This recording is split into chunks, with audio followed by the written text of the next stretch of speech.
Hello, fellow Fulmer friends. Killer Bee here with another little informational video on understanding railroads.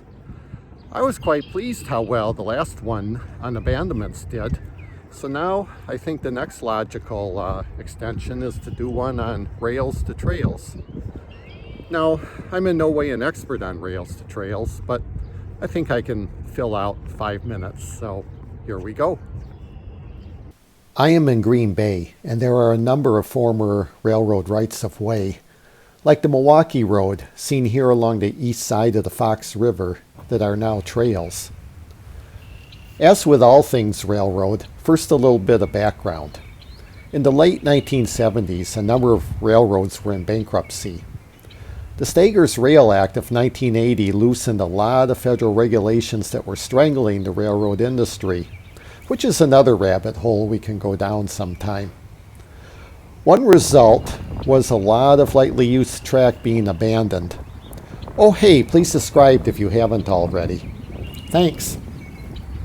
An amendment to the National Trails System Act, or Trails Act, in 1983 created the concept of rail banking.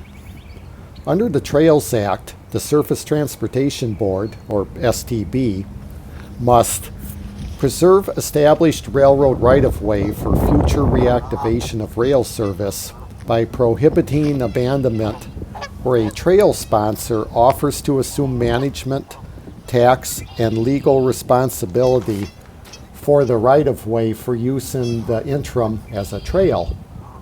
A rail-banked line is not abandoned, but rather remains part of the national rail system, albeit temporarily unused for railroad operations.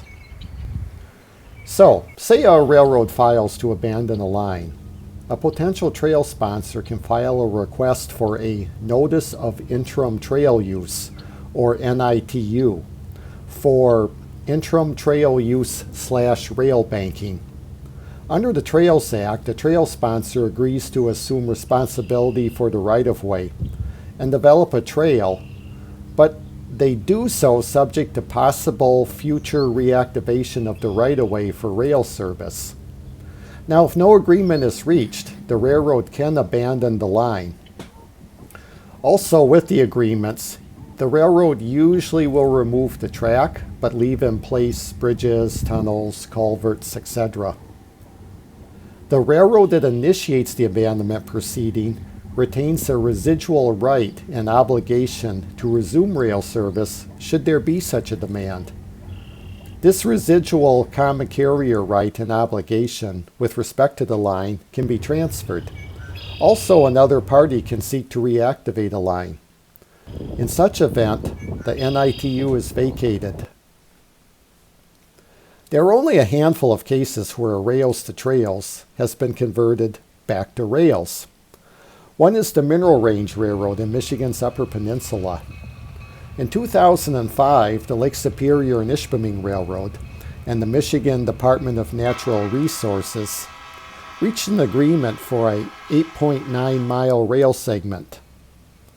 In 2012, to provide service to a new customer, Mineral Range acquired the LS&I's right to reinstitute rail service over 1.9 of these miles, and petitioned the STB to vacate the NITU over the applicable trackage, which the STB agreed to.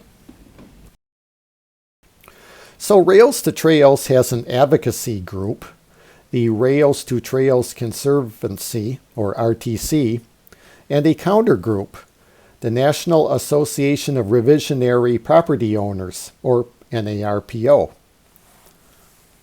Okay, more background. So railroad rights-of-way are either owned by the railroad or they're on an easement. In the case of an easement, if the railroad abandons its track, the use of the surface property generally reverts back to the underlying property owner. Now, an NITU kind of short-circuits this.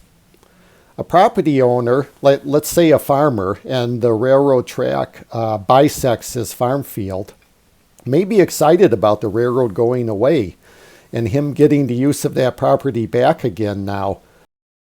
But now Instead, he faces it becoming a trail and people continually passing through his property. As said earlier, the conversion from railroad to trail use blocks the abandonment of the rail line. And the NRPO contends that when reversion is blocked like this, the NITU is deemed as taking of property. In addition, some states aid in the rail corridor preservation process. For instance, Wisconsin by law has first right of acquisition on any railroad property being put up for abandonment. Well, with that, I'll bring this session to a conclusion. I did try to find a map online of all the rails to trails, and although not successful, I can offer a map from the Wisconsin Department of Transportation of the Wisconsin rail system, which on it does show the rails to trails. So thanks a lot for listening. Like I said, I hope to do more of these little quick informational sessions on understanding railroads. So if you haven't, please subscribe so you know when I post more of them. Thank you.